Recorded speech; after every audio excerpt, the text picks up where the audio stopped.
defense lines up here. They send the tight end in motion. First down at the 29. Rivers keeps it. The defense gets a sack. Detroit Lions comes in at number 5. Ndamukong Suh and Nick Fairley were catalysts for the rushing defense, only allowing 74.4 yards on the ground, which is 4th in the NFL. Their secondary wasn't too bad either, only allowing 208 yards per game through the air, which made them 5th in the NFL. Also, they only allowed 16 points per game, which made them 2nd in the NFL. The Detroit Lions defense only allowed teams to score 20 plus points to them 4 times this season. They also only got 2 defensive touchdowns, so their major scoring for fantasy was the rushing defense and not allowing teams to score. They lost to Ndamukong Suh and Nick Fairley, but they did get Haloi Ngata, but those are going to be some hard shoes to fill in Detroit.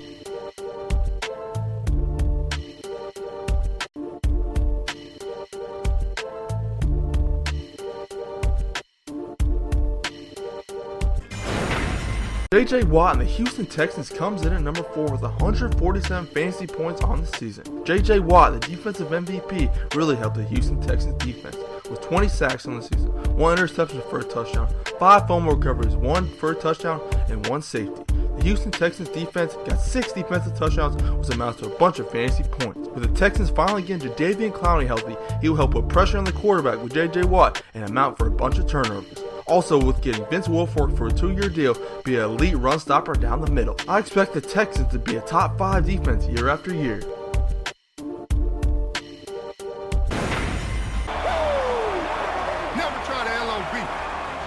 Legion of Boom, the Seattle Seahawks led by Richard Sherman, Earl Thomas, and Cam Chancellor in the 12th man come in at number 3 with 150 fantasy points on the season. The rushing defense only allowed 62.2 yards a game, which is astonishing, which was 1st in the NFL. Through the air, they allowed 255 yards, which was 22nd in the NFL. They allowed just under 21 points a game, which is a top 10 scoring defense. They really struggled through the air because they have big, strong physical corners and safeties who like to press you at the line and give you a hard time. But the NFL rules did not allow that this season. They struggled at the start of the season, but got it by the end. The last 6 games, no team scored more than 14 points on them. Seattle Seahawks only had 3 defensive touchdowns, which is surprising to me. I expect him to get that up next year and be a top 3 defense you can take in the middle to late rounds of your fantasy football draft.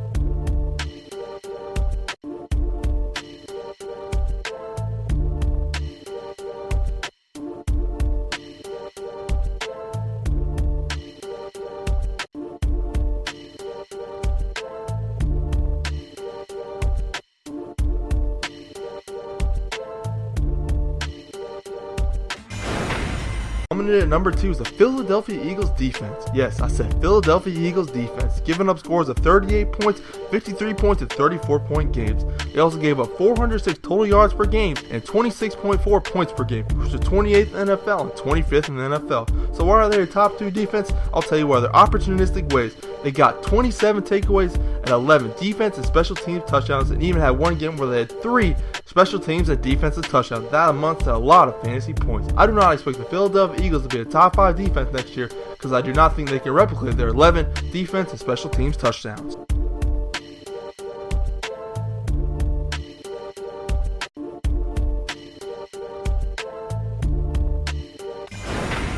Coming in at number 1 is the Buffalo Bills defense. Their defensive line was the main reason they were such a great defense. Only giving up 71 rush yards a game, which is 2nd in the NFL. Giving up 322 yards a game, which is top 5. Only giving up 18 points a game.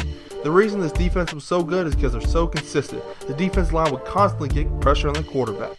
They got 4 defensive touchdowns, which is great for fantasy points. I expect the Buffalo Bills, even after losing Kiko Alonso, to keep up fantasy points and be a top 5 fantasy defense.